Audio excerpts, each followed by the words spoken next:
آج کل یوٹیوب پہ، فیس بک پہ مختلف قسم کے موٹیویشنل اسپیکر پیسہ کمانے کا طریقہ سکھا رہے ہیں. کچھ ان میں اچھے بھی ہیں، لیکن بہت سے لوگ آپ کو پیسہ کمانے کا طریقہ سکھانے کے ساتھ ساتھ وہ طریقہ سکھائیں نہ سکھائیں پیسے کی محبت آپ کے دل میں ڈال دیں گے. آپ 5 روپے بھی نہ کمائیں مگر پاگل ہو جائیں گے، آپ باولے ہو جائیں گے. آپ کے دماغ پہ مسلط ہو جائے گا میں تھوڑے دنوں میں کیسے لاکھوں پتی بن جاؤں. پہلے زمانے میں لوگ بتاتے تھے بیٹا غربت کوئی عیب نہیں ہے، یہ دنیا مسافر خانہ ہے، تھوڑا بھی ہے اللہ کا شکر ادا کرو، کہا کرو اللہ کا دیا بہت کچھ ہے. یہ پیسہ اللہ کی دین ہے. یبسط الرزق لمن یشاء ویقبض، جس کے لیے چاہتا ہے بڑھا دیتا ہے، جس کے لیے چاہتا ہے کم کر دیتا ہے. اس کا آپ کی محنت سے اتنا تعلق نہیں ہے، اس کا تقدیر سے تعلق ہے. ماں باپ سکھاتے تھے کہ بیٹا کسی دولت مند کو دیکھ کر رالے نہ ٹپکانا، یہ دنیا ہے فنا ہو جائے گی، قارون سے زیادہ نہیں کما سکتے تم. اب آپ اگر یوٹیوب پہ، فیس بک پہ جائیں، موٹیویشنل اسپیکرز کو سنیں، غریبوں کو گالیاں دی جا رہی ہیں. وہ کسی کا میں نے سنا کہ پتہ نہیں وہ کہہ رہا ہے کہ غریب بی سے بغیرت ہوتا ہے، سی سے پتہ نہیں اے یو سے الو ہوتا ہے، کیا کیا لگائے ہوئے تھے اس نے تمام الفابیٹ کے ساتھ. ہو سکتا ہے کہنے والے کی نیت اچھی ہو لیکن اسٹائل اچھا نہیں ہے. اس سے لوگوں کے دل میں ہوس پیدا ہوگی. اور یہ موٹیویشنل اسپیکر اس ٹائپ کے جو ہیں نا، یہ آپ کو ان لوگوں کی کہانیاں سنائیں گے جنہوں نے اسٹرگل کی، محنت کی، کروڑ پتی بن گئے. یہ نہیں بتائیں گے وہ 20 میں سے 2 ہیں، 18 برباد ہو گئے، نہ ادھر کے رہے نہ ادھر کے رہے.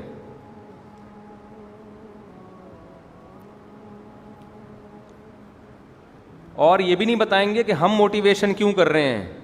کہیں گے ہمارا بھی چورن کہیں نہیں بک رہا تھا، ہم نے کہا چلو یہ طریقہ اختیار کرو پیسہ ملے گا. سب کی بات نہیں کر رہا میں، الزام نہیں لگا رہا، اچھے بھی ہوتے ہیں، لیکن میجورٹی کو جب جیسے جو بچہ مدرسے میں پڑھ کے عالم بنتا ہے نا، اگر وہ صحیح طرح سے پڑھے نہیں تو اب وہ ڈاکٹر تو بن نہیں سکتا، انجینئر بھی نہیں بن سکتا، پائلٹ بھی نہیں بن سکتا، آرمی میں کمیشن آفیسر بھی نہیں بن سکتا، عالم ویسے ہی نہیں بنا. اب اس بیچارے کے پاس کوئی قابلیت ہی نہیں ہے پیسہ کمانے کی تو وہ عامل بنتا ہے. وہ جن چڑیل بھوت بھگانے کا بزنس کرتا ہے، لوگوں کے بنیان اور چڑیاں سونگ سونگ کے بتاتا ہے، جو بغیرتوں کا کام ہے. کسی کے بنیان سونگنا، میں جس نے وہ کلپ بنایا نا غریب لوگ بی سے بغیرت ہوتے ہیں، ان سے کہوں بناؤ عاملوں کے خلاف جو غلط طریقے سے پیسہ کماتے ہیں. یہ بی سے بغیرت بھی ہوتے ہیں، یو سے الو بھی ہوتے ہیں، اے سے ایم سے منوس بھی ہوتے ہیں، جی سے کیا ہوتے ہیں چھوڑیں. تو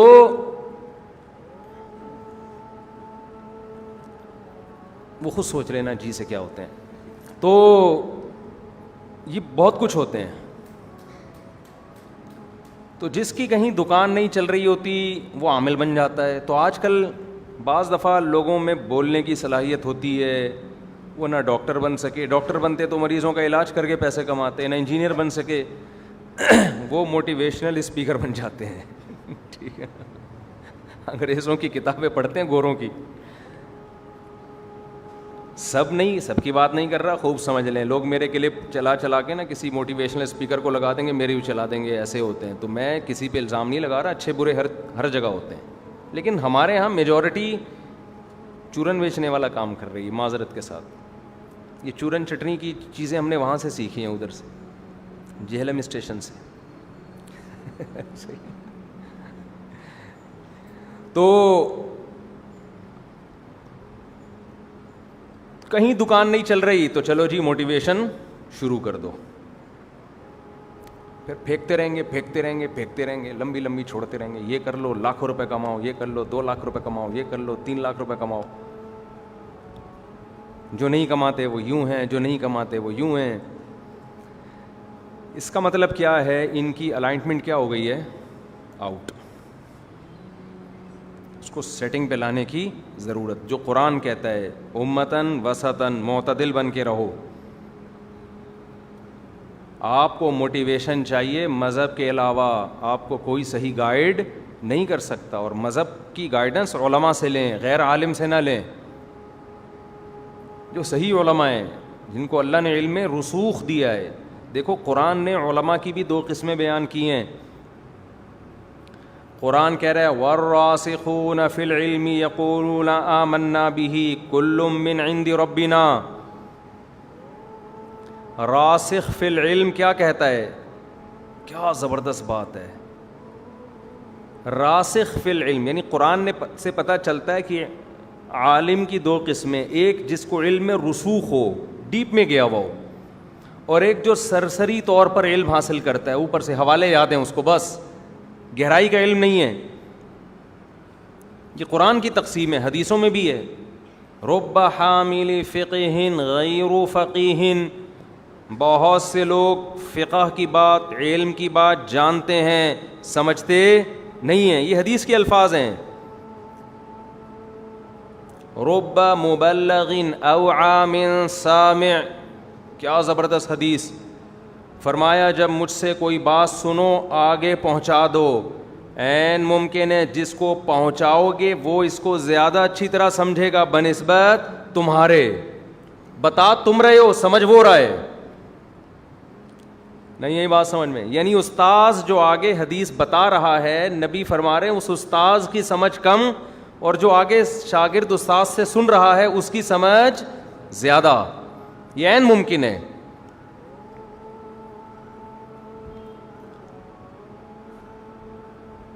تو قرآن نے کیا بیان کیا؟ علماء کی کتنی قسمیں ہیں؟ 2. الراسخون فی العلم. اب کمال کی بات یہ ہے کہ جو عالم راسخ فی العلم ہے, قرآن نے اس کی تعریف میں یہ کہا کہ بہت سی چیزوں کے جواب میں وہ یہ کہتے ہیں کہ ہمیں اس کا مطلب معلوم نہیں ہے. ہیں بھائی, راسخ فی العلم کو تو مطلب پتہ ہوگا نا. بہت مشکل ہے بات سمجھانا, بہت مشکل ہے. یہ میں نے جہلم سے نہیں سیکھا, یہ الفاظ چورن چٹنی کے الفاظ میں نے وہاں سے سیکھے. راسخ فی العلم کیا کہتا ہے؟ اب دیکھیں اس آیت کا شان نزول بتاتا ہوں میں. قرآن میں بہت سے حروف مقطعات ہیں, الف لام میم, الف لام میم را, الف لام میم صاد, حامیم, حامیم عین سین قاف, ہے نا یہ. اسی طرح قرآن میں آتا ہے الرحمن علی العرش استوى, رحمان عرش پر مستوی ہے. اور والسماوات مطویات بیمینہ, آسمان اور زمین, آسمان اللہ کے دائیں ہاتھ میں لپٹے ہوئے ہوں گے. اللہ کہتے ہیں کہ جو کمزور علم والے لوگ ہیں, جب ان سے ان آیتوں کا مطلب پوچھا جائے تو وہ مطلب بتانے بیٹھ جاتے ہیں. لیکن جو علم میں پختہ ہیں, مضبوط ہیں, ان سے جب ان کا مطلب پوچھا جائے تو کہیں گے آمنا بھی, ہم رب پر ایمان لائے, کل من عندنا, ہمیں بس یہ معلوم ہے کہ یہ اللہ کا کلام ہے, اللہ نے کہا ہے. آگے اس کی حقیقت کیا ہے یہ ہم نہیں جانتے, ہمیں نہیں پتا.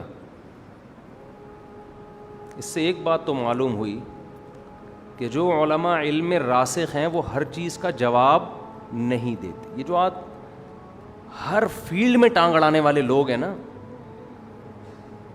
یہ اس کی علامت ہوتی ہے ان کے پاس علم نہیں ہے. ہر فیلڈ میں تبصرہ, پتہ ہو نہ ہو, ہر چیز میں گھسے ہوئے ہیں. کل کی بات ہے, ایک صاحب نے کوئی مضمون بھیجا کہ سن 2024 میں پتہ نہیں دجال آئے گا اور کرونا کا ڈرامہ ختم ہو جائے گا اور فلانا ہو جائے گا اور یہ ہو جائے گا اور وہ ہو جائے گا وغیرہ وغیرہ. میں نے کہا ان کو کیسے پتہ چلا؟ انہوں نے کہا یہ کرونا پہ ان کی پوری تحقیق ہے. میں نے کہا ان کو کیسے پتہ چلا کہ یہ کرونا کا ڈرامہ ہے یا فلم ہے؟ یہ ان کو کیسے پتہ چلا؟ انہوں نے کہا کہ یہ ان کی بڑی ریسرچ ہے. تو میں نے کہا یہ ڈاکٹر ہیں, مجھے تو یہ صحافی لگ رہے ہیں. کسی صحافی کا مضمون تھا. کہہ رہے ہاں یہ ہیں تو صحافی. تو میں نے کہا کرونا جو فیلڈ ہے وہ صحافیوں کی ہے یا ڈاکٹروں کی ہے؟ بولو نا.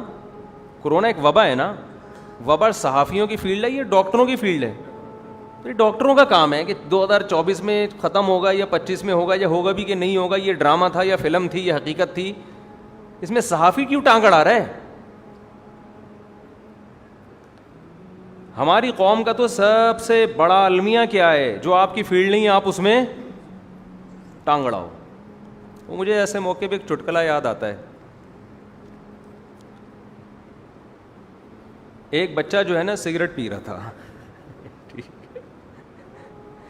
ایک بڑے میاں گئے, اس کو کہا کہ بیٹا سگریٹ پینے سے عمر کم ہو جاتی ہے.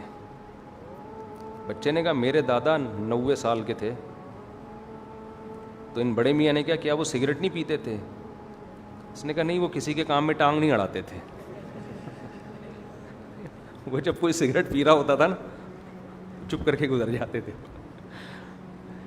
یہاں یہ مثال فٹ نہیں بیٹھتی, اس لیے کہ سگریٹ پینا اچھا کام نہیں ہے, اس میں تو ٹانگ اڑانی چاہیے.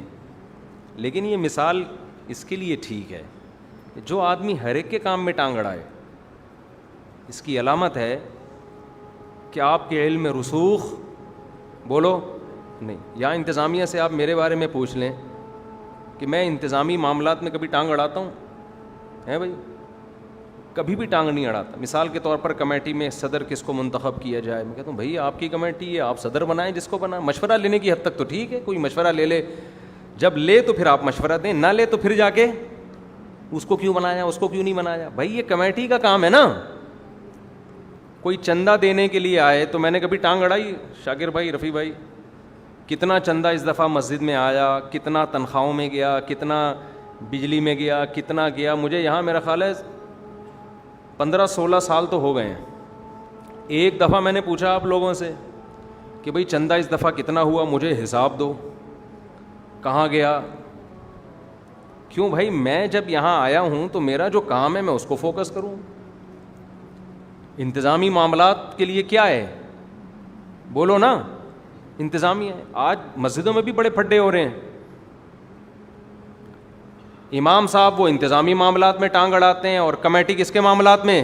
امام کے. کمیٹی امام پہ مسلط ہو جائے کہ یوں بیان کرو, یہ والا بیان کرو. بھائی یہ بیان ممبر ہمارا ہے, یہ اس کی اتھارٹی کس کے پاس ہے بولو؟ ہمارے پاس. اور یہ بھی اللہ کا شکر ہے, ان لوگوں نے بھی, میں لوگوں سے کہتا ہوں میں کسی اور مسجد میں ہوتا تو میں ایسے کھل کے بیان نہیں کرتا, ان لوگوں نے بھی مجھے ان چیزوں میں ٹارچر نہیں کیا ہے کہ آج آپ صدر صاحب کے فضائل بیان کریں, آج نائب صدر کے کچھ ہو جائے, آج فلانے کا کچھ ہو جائے, ڈمکانے کا کچھ ہو جائے, آج اس ٹاپک پر. نا میں جب آیا تھا میں نے ایگریمنٹ کیا تھا کہ آپ کو مجھ پہ اعتماد ہے تو ممبر میرے حوالے کریں, پھر میں جانوں اور ممبر جانے. ہاں مشورہ دینا یہ بنتا ہے. کوئی بات غلط ہو, آپ کے خیال میں غلط ہو, ایک دفعہ بتا ضرور دیں, کیونکہ کوئی بھی انسان دودھ کا دھلا ہوا نہیں ہوتا. مسٹیک, غلطیاں ہر ایک سے ہوتی ہیں, ہم سے بھی ہو سکتی ہیں. جب بھی کوئی شخص مکمل آزاد ہو جائے نا تو سمجھو اس کی تباہی شروع. جب آپ کو آپ کی غلطیوں پہ ٹوکنے والے ختم, اس کا مطلب آپ کا زوال شروع. چاہے کتنا بڑا عالم کیوں نہ ہو, کتنے بڑے سے بڑا علامہ کیوں نہ ہو, جب آپ کی غلطیوں پہ آپ کو ٹوکنے والے جس دن چپ ہو گئے نا آپ کے خوف سے کہ بتائیں گے تو حضرت کو غصہ نہ آ جائے, بس سمجھ لو کہ اب آپ کا زوال. میں نے بڑے بڑے علماء کو اس طرح زوال پذیر ہوتے دیکھا ہے, کیونکہ اب سب طرف سے تعریفیں ہوتی ہیں نا. جب انسان مشہور ہوتا ہے سب ماشاءاللہ ماشاءاللہ زندہ باد زندہ باد, تو پھر لوگوں میں ایک روب بیٹھ جاتا ہے. پھر آپ کو آپ کی غلطی نہیں بتائی جاتی. آپ کی غلطیوں کی تعویلات تو کرنے والے ہوتے ہیں, بتانے والے نہیں ہوتے. لیکن یہ میں نے کہا ہوا ہے کہ میری غلطی مجھے زیادہ زیادہ 3 دفعہ بتا دو, چوتھی دفعہ بولو نہ بتائیں. 3 دفعہ کافی ہے اصلاح کے لیے, پھر بھی نہیں ہوتی تو چھوڑ دیں, بولے میں ایسے ہی ٹھیک ہے. وہی ہے میاں بیوی والا معاملہ ہے نا. بیوی کو آپ نے 1 دفعہ بتایا بیگم یہ غلط ہے, پھر دوبارہ پھر صحیح ہو جائے ٹھیک ہے, نہیں ہو تو آدمی اسی طرح برداشت کرتا ہے. کیا خیال ہے چلاؤ یار, اب 100% صحیح کون ہوتا ہے؟ بیگم شوہر کو بتاتی ہے یہ چیز ٹھیک نہیں, یہ چیز ٹھیک نہیں, یہ کوشش کر لی پھر بھی ٹھیک نہیں ہو رہی, تو کیا کرو؟ ٹھیک نہیں ہو رہا تو ہم کیا کہتے ہیں عورت کو؟ چھوڑ دو, اسی طرح زندگی گزارو, 100% درست کوئی نہیں ہوتا. ہاں ناقابل برداشت ہے تو پھر علیحدگی کی طرف جاؤ. کیا خیال؟ تو امام کی غلطی بھی 1 دفعہ بتائیں, 2 دفعہ بتائیں, 3 دفعہ بتائیں, یا تو اس کو نکال دیں یا خود نکل جائیں وہاں سے, یا پھر ایسے ہی برداشت کریں. 3 ہی آپشن ہے. اس کے بعد مزید بتائیں گے تو پھر پھڈا ہوگا. سمجھتے ہو گے نہیں سمجھتے؟ پھر یہ اعتدال سے تجاوز ہو جائے گا. تو خیر ہم یہ عرض کر رہے تھے کہ اعتدال جو ہے نا یہ کیا ہے ضروری. تو آج کل موٹیویشنل اسپیکر جو میرا بیان نہیں سن رہے ان کی بات کر رہا ہوں, وہ لوگوں کے کو مال کمانے کا طریقے کم بتا رہے ہیں, پیسے کی ہوس زیادہ پیدا کر رہے ہیں. ہوس زیادہ پیدا ہو رہی ہے. ایک دم ایک کلپ آتا ہے, آپ یہ طریقہ اختیار کریں, ہر مہینے 3 لاکھ کمائیں. آدمی ایک دم جوش میں آ گیا نا. یہ لڑکوں کی حالت بتا رہا ہوں آپ کو. فوراً دیکھا بھائی یہ طریقہ 3 لاکھ, 3 مرغیوں سے کاروبار شروع کیا ہے بھائی, اور ہر مہینے امیزون کے ذریعے 3 لاکھ. بہت سے بھگتے ہوئے میں نے اپنی آنکھوں سے دیکھے ہیں. یہ آپ ڈیزائننگ کریں اور ایسے آپ پوسٹیں بنائیں, آپ کے پاس آرڈر آئیں گے اور آپ ٹھک ٹھک ٹھک نوٹ چھاپنے کی مشین. لوگوں کو قبض ہوا ہے, حقیقت بتاؤں, کیونکہ قبض کے لیے آپ کی توجہ کا ادھر فوکس ہونا ضروری. توجہ ادھر جا ہی نہیں رہی. بیت الخلاء میں بیٹھے ہوئے گھنٹے لگ گئے یہی سوچ رہے ہیں یار 3 لاکھ, 1.5 لاکھ, 2 لاکھ, 3 لاکھ, 1.5 لاکھ, 2 لاکھ. او بھائی باہر نکل یار, لوگ انتظار میں کھڑے ہیں باہر. باہر آ بھائی تو 1.5 لاکھ, 2 لاکھ, 3 لاکھ, پھر 3 لاکھ کو اگر 12 سے ضرب دیں تو 36 لاکھ. پھر جب 36 لاکھ ہو جائیں گے تو پھر میں ایسا کروں گا, وہ شیخ چلی والا سنا دوں. ایک شیخ چلی, یہ کوئی موٹیویشن اسپیکر بتایا نا یہ ٹھک ٹھک ٹھک نوٹ چھاپیں, تو اس کو شیخ چلی والا یہ لطیفہ سنا دیا کریں. میں ابھی بتاتا ہوں, میں اس دعوت کا بالکل منکر نہیں ہوں کہ آپ پیسہ نہ کمائیں, چند اس میں اصلاحات کریں, وہ میں بتاتا ہوں ابھی, پھر ٹھیک ہے. لیکن ابھی جو چل رہا ہے نا یوٹیوب پہ وہ شیخ چلی چل رہا ہے. شیخ چلی کو اس کے سیٹھ نے انڈوں کا ٹوکرا دیا کہ یہ سر پہ رکھ کے وہاں پہنچا دے میرے گھر پہ. اس زمانے میں دیسی انڈے ہی ہوا کرتے تھے جن سے چوزے بھی نکلتے تھے. اب تو وہ انڈے ہی مارکیٹ سے شارٹ ہو گئے. تو وہ دیسی انڈوں کا ٹوکرا رکھ کے سر پہ جا رہا ہے, 22, 23 یا 24, 50 انڈے ہوں گے. اب شیخ چلی کی نیت بدلنا شروع, کیونکہ مائنڈ استعمال ہو رہا ہے نا. بزنس کے لیے کیا چاہیے؟ مائنڈ. موٹیویشنل اسپیکر کہتے ہیں محنت سے زیادہ کیا چاہیے؟ مائنڈ, دماغ. اب شیخ چلی کو خیال آیا میں بی سے بغیرت بھی ہوں. اس نے وہ سنا ہوا ہوگا اس کا, ایم سے منوس بھی ہوں. وہ کلپ کہیں اس نے سن لیا. اس زمانے میں فیس بک نہیں تھا, لیکن لوگ تو ہر دور میں ہوتے ہیں نا. اور بھی کچھ گالیاں والیاں. بی سے کیا تھا؟ بی سے تو بغیرت ہو گیا. اے بی. سی سے کیا تھا؟ چلو جو بھی تھا, بس جی سے نہ ہو کچھ بھی. تو خیر وہ ٹوکرا رکھ کے اب وہ جا رہا ہے کہ میں بی سے بغیرت بھی ہوں, میں غریب ہوں, تبھی تو میں سیٹھ کی ملازمت کر رہا ہوں, دوسروں کا ہمیشہ جی سے غلام. ہاں جی سے غلام ہوں, میں غلاموں والی زندگی گزار رہا ہوں. یہ سیٹھ ہے اور میں کیا ہوں؟ میں غلام ہوں. یہ تو قرآن کہہ رہا ہے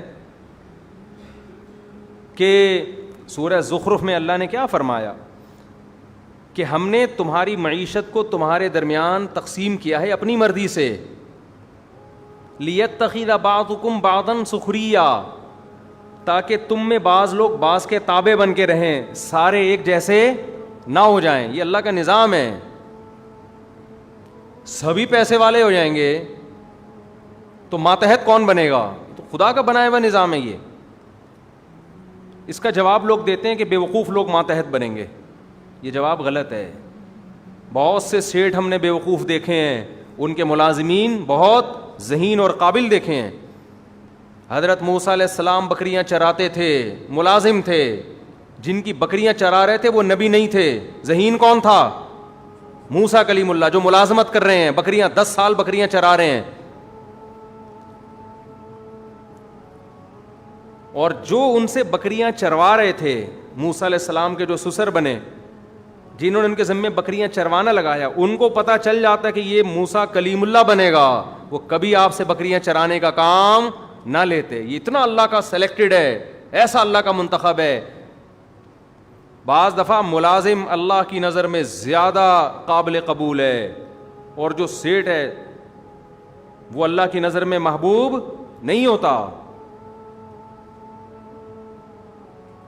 تو خالی اگر کھوپڑی سے مائنڈ سے آتے ہیں نا پیسے, تو بے وقوف لوگ تو بیچارے بھوک سے مر جاتے, کیونکہ ان کے پاس مائنڈ نہیں ہوتا. تو شیخ چلی نے موٹیویشنل اسپیکر کو سنا, بی سے بغیرت اور ایم سے منحوس اور جی سے غلام, اور یہ ساری چیزیں سن کے ٹوکرا سر پہ رکھ کے سفر کرتا ہوا جا رہا ہے. نیت بدل گئی اس کی کہ یہ سیٹھ کی میں ملازمت کیوں کروں, مائنڈ استعمال کرو, میں اتنا پیسہ کما سکتا ہوں کہ کل یہ میں سیٹھ ہوں اور یہ میرا ملازم. کیسے کما سکتا ہے بھائی؟ کھوپڑی. ٹھیک, کھوپڑی استعمال. تو کھوپڑی استعمال کرنا شروع کی اس نے کہ اگر رفیع بھائی کہ اگر میں یہ انڈوں کا ٹوکرا لے کے بھاگ جاؤں, یہ ہیں 50 انڈے, کچھ اس میں مرغے ہوں گے, کچھ اس میں مرغیاں. مرغیوں کو بٹھا کے اس سے نکلیں گے چوزے. جب چوزے نکلیں گے تو میں ان چوزوں کو بیچوں گا نہیں, کھاؤں گا نہیں, وہ ہو جائیں گے بڑے. بریڈنگ ہوگی, ایک ایک مرغی سے سال میں 40 50 60 70 جو بھی چوزے ہوں گے ایک سال میں. کیلکولیشن, دماغ کو کیلکولیٹر تو تھا نہیں اس زمانے میں, دماغ میں مائنڈ ہے نا, مائنڈ استعمال کرو. مائنڈ استعمال کر کر کے جو اس نے کیلکولیشن کی ہے, او ہو بھائی ہٹو بچوں, 4-6 سال میں تو مرغیاں اور مرغے دے مار 4.5. سمجھ رہے ہو نا, 4 سال کی ٹینشن ہے, 5 گٹکے پہ گزارا کریں گے. 3-4 سال میں اپنا پولٹری کا ہوگا بہترین بزنس. انڈے الگ بک رہے ہوں گے, اس کے لیے الگ فارم بناؤں گا. مرغیاں الگ بک رہی ہوں گی, مرغے الگ بک رہے ہوں گے, ان میں نسلی ہوں گے, نکال کے رکھتا رہوں گا. اور جو نسلی مرغیاں ہوں گی نکال کے, وہ پھر نسلی مرغوں کی الگ, آپ کو پتہ ہے ان کی الگ بزنس ہوتا ہے. جو مرغے لڑانے والوں کا لیے میاں والی, وہاں ایکسپورٹ کروں گا, اور کھانے کے لیے وہاں ایکسپورٹ کروں گا.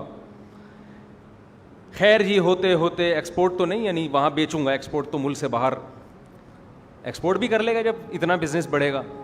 خیر ہوتے ہوتے ہوتے ہوتے پھر میرے پاس آنا شروع ہوگا پیسہ. بی سے بغیرت,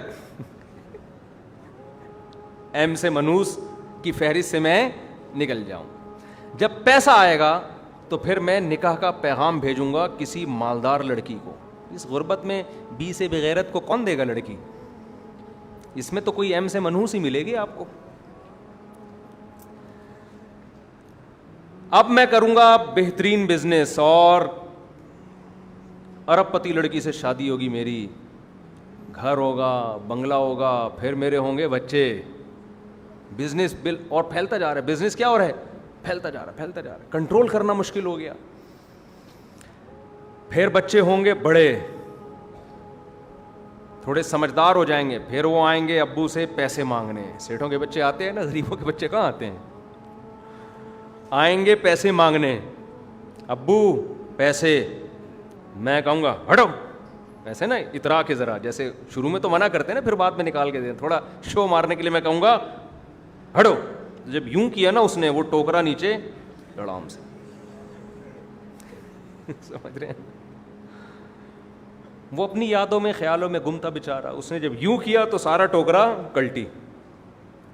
سیٹھ نے بولا کمبخت, تیرا کسی پتھر پہ پاؤں لگتا, اس سے تیرا ٹوکرا گرتا. میں کہتا یار چلو بیچارے کا کہیں کھڈا آ جاتا, تو نے تو جان بوجھ کر یوں کیا ہے میرے سامنے, یوں کر کے گرایا ہے, اس کے پیسے نکال. تو شیخ چلی کہتا ہے تو اپنے انڈوں کو رو رہا ہے, میرا پورا خاندان تباہ ہو گیا.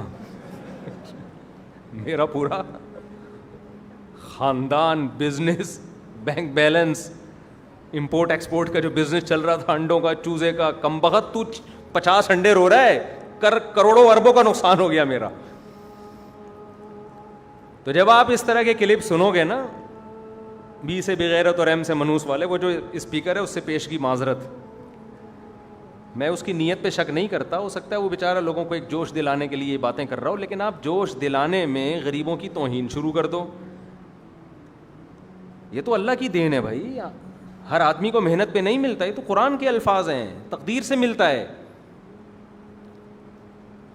تو آپ یہ غلط ہے. غریب بیچارہ پہلے ہی پیسے نہیں ہیں، وہ اور ٹھٹرتا جا رہا ہے کہ میں ایم سے منوس بھی ہو گیا، میں بی سے وہ پہلے ڈپریشن میں ہے. تو قرآن نے بیان کیا ہے. اب یہ تو مالداری پہ فخر کرتے تھے مشرکین مکہ، ہمارے نبی مسکین تھے، غریب تھے. قرآن نے کہا لا یغررک تقلب الذین کفروا فی البلاد، اے نبی ان کا دولت میں گھومنا پھرنا اور دنیا میں سیر سپاٹے کرنا آپ کو دھوکے میں نہ ڈال دے. متاع قلیل، دنیا کے چند ٹکے ہیں جو اللہ نے ان کو پکڑا دیے، اس پہ یہ اترا رہے ہیں. مسافر خانہ ہے، دل لگانے کی جگہ نہیں ہے. یہ جو موٹیویشنل اسپیکر جس طرح سے دولت کمانے کا طریقہ بتا رہے ہیں، اس سے شاید پیسہ آ جائے، سکون آپ کا مارکیٹ سے شارٹ ہو جائے گا، ڈپریشن کے مریض بن جاؤ گے. پیسہ آئے نہ آئے ڈپریشن میں ضرور چلے جاؤ گے. 20 بیماریاں لگ جائیں گی آپ کے ساتھ. تقدیر پہ صبر کرو، محنت ضرور کرو. ہاں یہ پوائنٹ لینا چاہیے، محنت، وہ میں ابھی بتاتا ہوں انشاءاللہ اس میں اعتدال کی بات کیا ہے. تو شیخ چلی کا سارا بزنس بولو بیڑا غرق. آئندہ وہ کبھی بھی فیس بک پہ جا کے نا کسی موٹیویشنل اسپیکر کو نہیں سنے گا جو پیسہ کمانے کی موٹیویشن کر رہا ہو. چھوڑو اس کو. وہ کہتا ہے ایم سے منحوس ہی ٹھیک ہے، بی سے بغیرت ہی ٹھیک ہے. ہمارے نبی نے بھی ترغیب دی ہے پیسہ کمانے کی. کیسے ترغیب دی وہ بھی میں بتاتا ہوں، اس کے آداب کیا ہیں وہ بھی میں بتاتا ہوں، اس میں اعتدال کیا ہے وہ بھی میں انشاءاللہ بتاتا ہوں. دیکھو غریبوں کی 2 قسمیں ہیں. دیر آر 2 ٹائپس آف غریبس. ایک غریب وہ ہوتے ہیں جو پوستی ہونے کی وجہ سے غریب ہوتے ہیں، ان غریبوں کے ہم بھی خلاف ہیں. وہ بی سے بغیرت بھی ہیں، ایم سے بولو نا، گالیاں دو یار مسجد میں بیٹھے ہوئے دے دو، یعنی وہ اس نے ہمیں سکھائی ہیں بھائی. وہ جس نے ایم سے منوس کہا اور بی سے وہ کہا نا، صحیح کہا، ٹھیک کہہ رہے ہیں، صحیح. اصل میں بھگتے ہوئے ہیں. ٹھیک ہے چھوڑیں. تو غریبوں کی کتنی قسمیں ہیں بولو؟ 2. ایک غریب وہ ہوتا ہے جو اپنی سستی اور کاہلی کی، اصل میں تو 3 قسمیں ہیں، 3 قسمیں، لیکن وہ تیسری قسم ہے نہیں دنیا، وہ صرف ہمارے پیغمبر صلی اللہ علیہ وسلم ہی تھے. وہ میں پہلے بتا دیتا ہوں تاکہ آپ کی کنفیوژن دور ہو جائے. ہمارے نبی کو اللہ نے بہت پیسہ دیا ہے، خوب سمجھ لو. ہمارے نبی نے اپنے لیے غربت کا خود انتخاب کیا کہ پیسہ آیا رکھا نہیں بلکہ خرچ کر دیا. یہ بھی ایک قسم ہے کہ آپ غریب تھے نہیں، ہیں بھی نہیں، لیکن رہتے غریب ہیں آپ. اچھا اس کی بھی 2 قسمیں، آپ غریبوں کی طرح کیسے رہتے ہیں. ایک تو یہ ہے کہ آپ کے پاس بہت پیسہ آیا اور آپ استعمال ہی نہیں کر رہے. شکل سے کیا لگتے ہیں آپ بولو؟ غریب لگتے ہیں. یہ والے غریب کی اسلام میں 2 ٹکے کی ویلیو نہیں ہے، بلکہ اس کو کنجوس کی سپرلیٹو ڈگری سے تعبیر کیا گیا ہے، جس کو عربی میں شحیح کہا جاتا ہے. شین حلوے والی ہا یا اور پھر حلوے والی ہا. حلوہ ہم کھاتے نہیں ہیں، مثال تو دیتے ہیں نا، مثال سے ہی ٹیسٹ آ جاتا ہے ہمیں. شحیح جس کو شح کہا جاتا ہے. شح آج کل اتنا میٹھا کافی ہے صحتوں کے لیے کہ بس حلوے کی بات کرو، بس اسی سے آپ کو جتنے کارب ملنے مل جائیں گے. کھانے کی کوشش کرو گے پھٹو گے ایک دن، حقیقت بتا رہا ہوں میں. شحیح کہتے ہیں وہ کنجوس جو کنجوسی کی اتنی انتہا کو پہنچا ہوا ہو کہ پیسہ اپنے اوپر بھی استعمال نہیں کرتا، دوسروں پہ تو دور کی بات. لاکھوں کروڑوں کا بزنس ہے اور ہونڈا 50 پہ گھومتا ہے، پھٹ پھٹی بائکوں پہ. لاکھوں کروڑوں کا بزنس ہے، پھٹے پرانے کپڑے پہنتا ہے. اس غریب کی اسلام میں کوئی ویلیو بولو نہیں ہے. 4 قسمیں ہو گئیں اس طرح سے. اب میں الگ الگ ڈیفائن کرتا ہوں. پہلا غریب وہ جس کو اللہ نے دولت دی, شکل سے کیا لگتا ہے؟ غریب. اس کی اسلام میں کوئی ویلیو نہیں ہے, یہ 1 نمبر کا کنجوس. ایسے ہم نے دیکھے ہیں, اللہ نے اتنا پیسہ دیا. ایک صاحب کے ساتھ میں گیا خریداری کرنے ہفتہ بازار. اب پرانا قصہ ہو گیا 15-20 سال, ان کو بھی نہیں پتا کہ ان کی بات ہو رہی ہے, آپ کو بھی نہیں پتا کس کی بات ہو رہی ہے. اب غیبت میں نہیں آئے گا یہ انشاءاللہ, کیونکہ وہ بھی بھول گئے ہوں گے. 20 سال 15-20 سال بہت عرصہ ٹائم ہوتا ہے. تو میں نے ان کو دیکھا ہفتہ بازار میں. ایک تو ویسے ہی چیزیں سستی ہوتی ہیں. ہفتہ بازار میں بھی خریداری کر رہا ہوں, وہ بھی کر رہے ہیں. وہ ٹھیک ٹھاک بڑے سیٹھ تھے, ذاتی گھر, کروڑوں کا بزنس. پیاز لے رہے ہیں بالکل جو آڑے ترچھے پیاز ہوتے ہیں نا. کچھ آلو مسکراتے ہوئے دیکھے آپ نے؟ مسکراتے ہوئے آلو دیکھیں؟ اچھا, میں کر رہا تھا صاف ستھرے آلو, مسکراتے ہوئے نہ ہوں, کیونکہ گھر میں خواتین کو چھیلنے میں بھی آسانی ہوگی, اور ویسے بھی جب چیز لے کے گھر جائیں گے ایک اچھی چیز, گھر والے خوش ہوں گے, بھائی زبردست آلو آئیں. میری اتنی آمدن نہیں تھی, میری تو صرف مسجد کی اور جامعۃ الرشید کی. مدرسوں کی تنخواہ بھی کوئی اتنی زیادہ نہیں تھی اس وقت, مسجد کی تو بہت ہی تھوڑی تھی. یہاں وسائل کم تھے مسجد والوں کے پاس. انہوں نے بتایا تھا بھائی ہمارے پاس وسائل نہیں ہیں. انہوں نے کہا ٹھیک ہے جی, ایسے ہی گزارا کرتے ہیں. ہمارے اس وقت 2 چل رہے تھے چینل, 2 بیویاں تھیں, 2 گھر تھے, 2 خاندانوں کے بچے تھے. پھر بھی ہم اتنی کم آمدن میں ہم کوشش کر رہے تھے آلو تھوڑا تمیز کا لے کے جائیں, اور تمیز والا آلو ہو, تھوڑا پیاز بھی تھوڑا سا مناسب سا پیاز ہو, درمیانی پیاز اچھے ہوتے ہیں نا. ان کو میں دیکھ رہا ہوں کہ وہ پیاز جو ہم اپنی بکریوں کو کھلاتے ہیں وہ والا پیاز خرید رہے ہیں, اور آلو بھی مسکراتے ہوئے.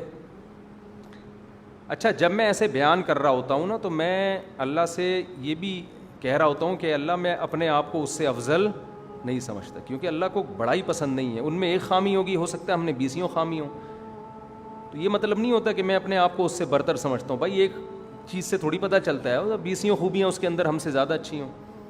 صرف سمجھانے کے لیے بتا رہا ہوں آپ کو میں. مسکراتے ہوئے آلو, کیونکہ اس طرح کے لوگ مارکیٹ میں ہول سیل کے حساب سے موجود ہیں.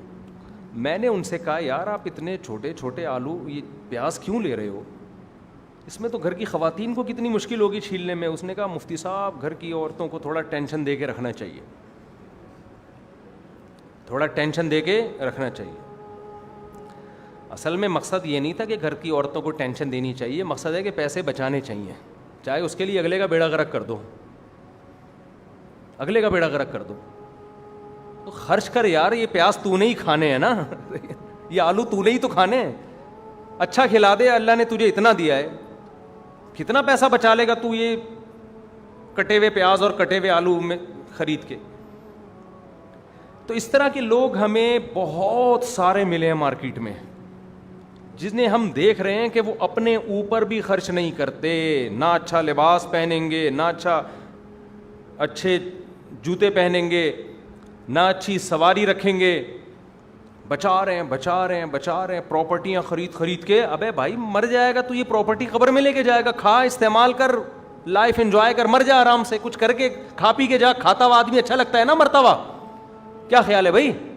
کھاتا ہوا مرتا ہوا بھی اچھا لگتا ہے.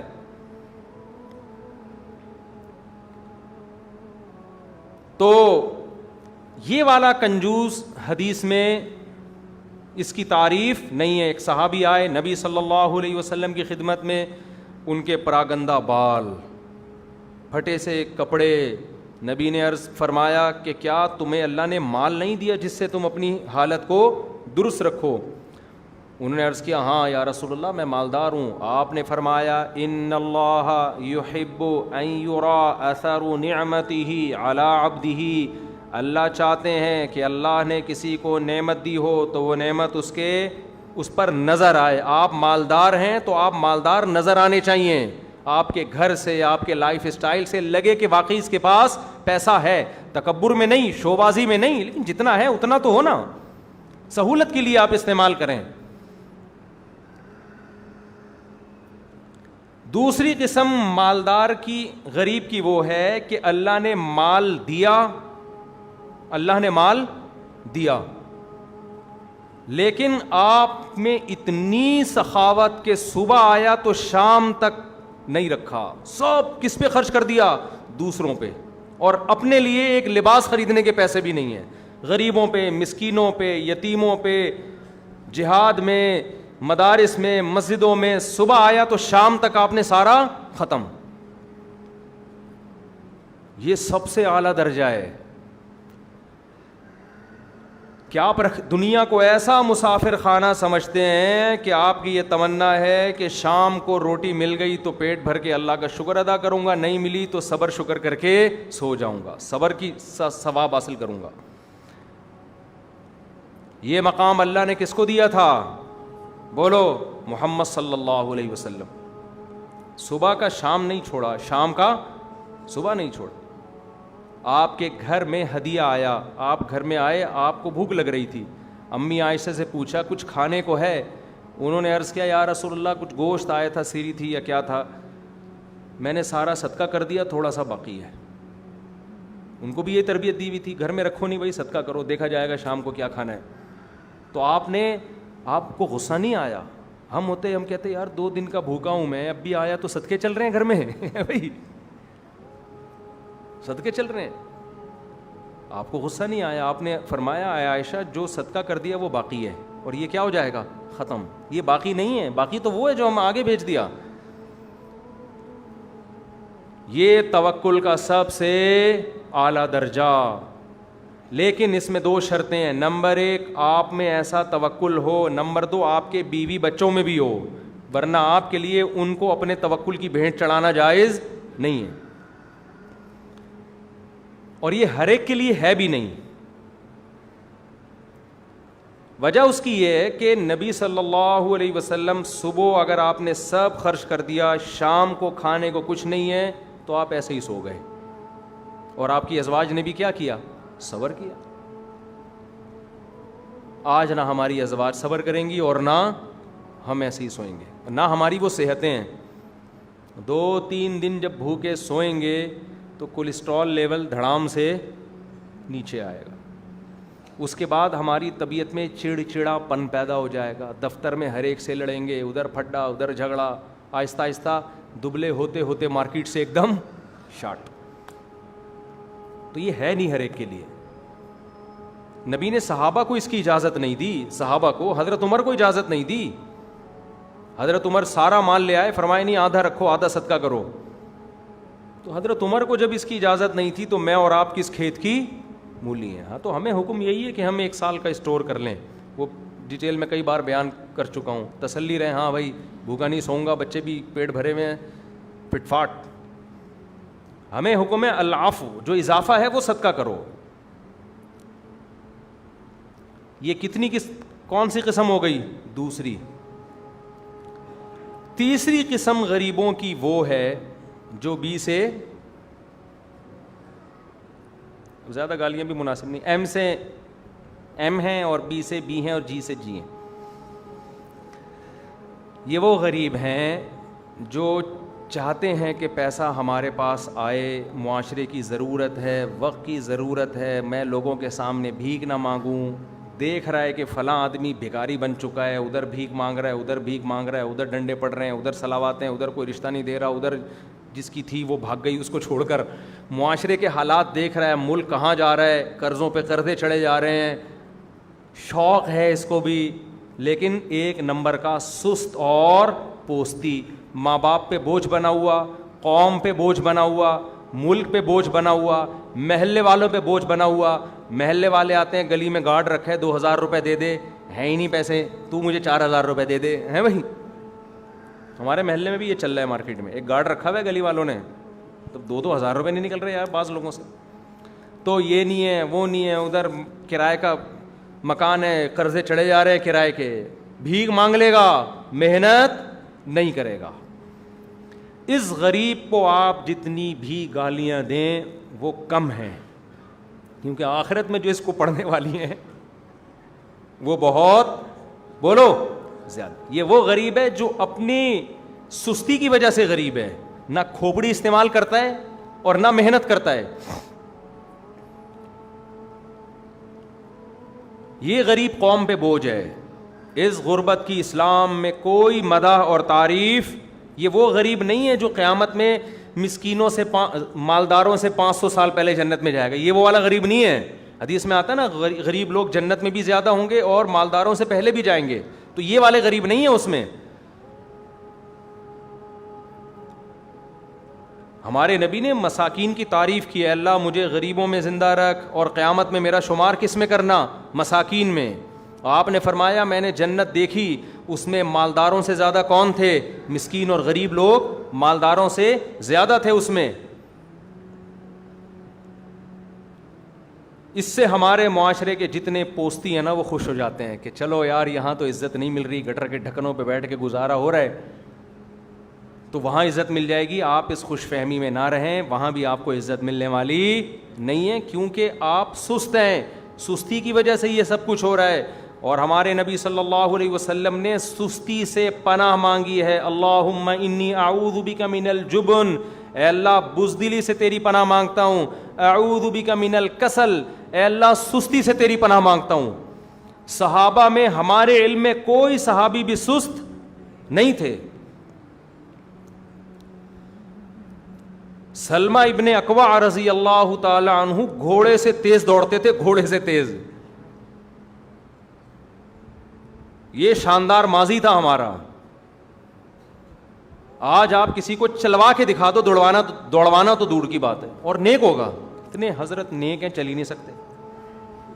یعنی یہ ہمارے حضرت کے نیک ہونے کی علامت ہے, بہت نیک ہے. اٹھاؤ تو 6 مرید,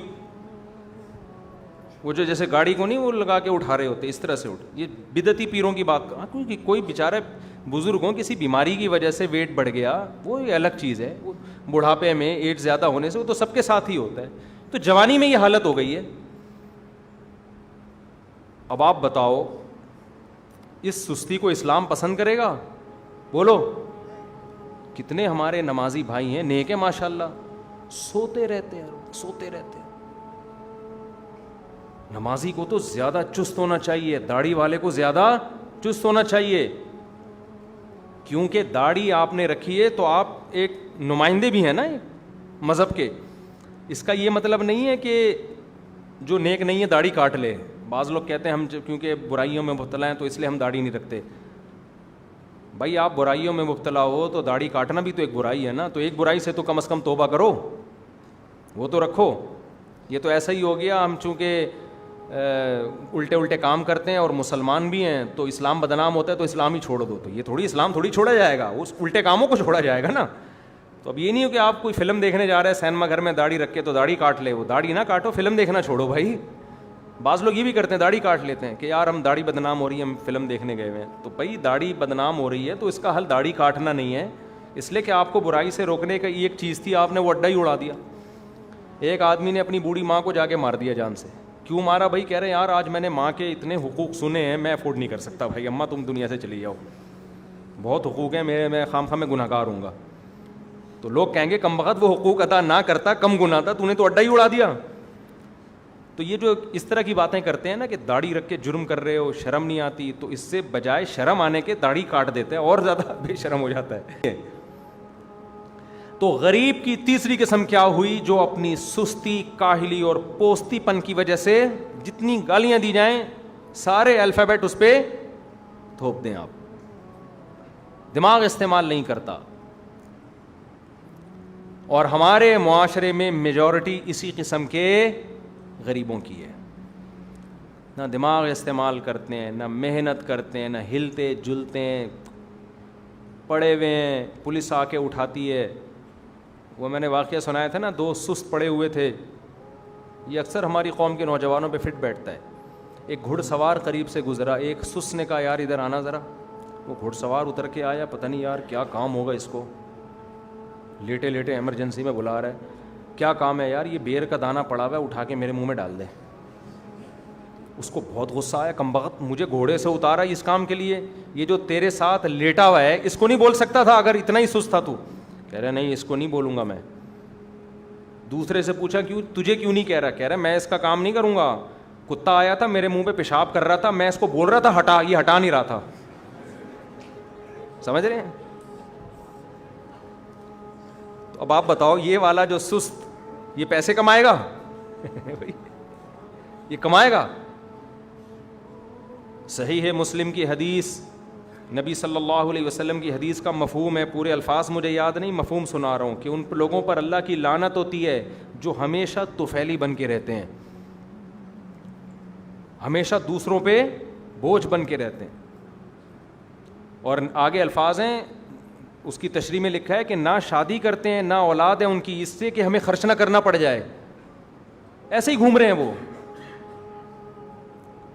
یعنی شادی بھی اس لیے نہیں کر رہے کہ یار بیوی آئے گی تو خرچہ کیا ہو جائے گا، بڑھ جائے گا، جب بڑھے گا تو کمانا پڑے گا، تو کمانے سے بہتر ہے ایسے ہی پڑے رہو آرام سے. تو نہ ان کی اولاد ہو رہی ہے، نہ ان کی بیوی ہے، نہ ان کا خاندان آباد ہو رہا ہے، اور دوسروں کے ٹکڑوں پہ. جب انسان شادی کے سوچتا ہے تو سب سے پہلے اس کو خیال آتا ہے نا اسٹیبل ہو جاؤں میں، تو اسٹیبل ہونے کے لیے کچھ کرنا پڑتا ہے. لڑکی والوں کا سوال ہی سب سے پہلے ہوتا ہے کردہ کی ہے، کہتے ہیں نا کردہ کی ہے، کیا کرتا ہے بھائی تو؟ اب آپ کہو کہ کچھ بھی نہیں کرتا، یہی تو اس کی خوبی ہے، کچھ بھی نہیں کرتا، کیونکہ غربت کی اسلام میں بڑی ویلیو ہے، اور غریب لوگ چونکہ 500 سال پہلے جنت میں جائیں گے اور غریب جنت میں زیادہ ہوں گے. تو میرے بچے نے یہ سارے بیانات سنے ہوئے ہیں، ان بیانات کی وجہ سے اس کو ایسی موٹیویشن ملی ہے کچھ بھی نہیں کرتا یہ. تو وہ کہیں گے نا پھر شادی کرنے کی کیا ضرورت ہے، کچھ بھی نہیں کرو تو پھر یہ بھی کام نہیں کرو. تو یہ جو پوستی پن ہمارے معاشرے میں چل رہا ہے، اس پوستی پن کے خلاف جہاد ضروری ہے. موٹیویشن کا رخ یہاں ہونا چاہیے. غریبوں کو گالیاں مت دو، غریبوں میں تو بہت سے مقدر کی وجہ سے ہیں، بہت سے ایسے سخاوت کی وجہ سے ہوں گے معاشرے میں.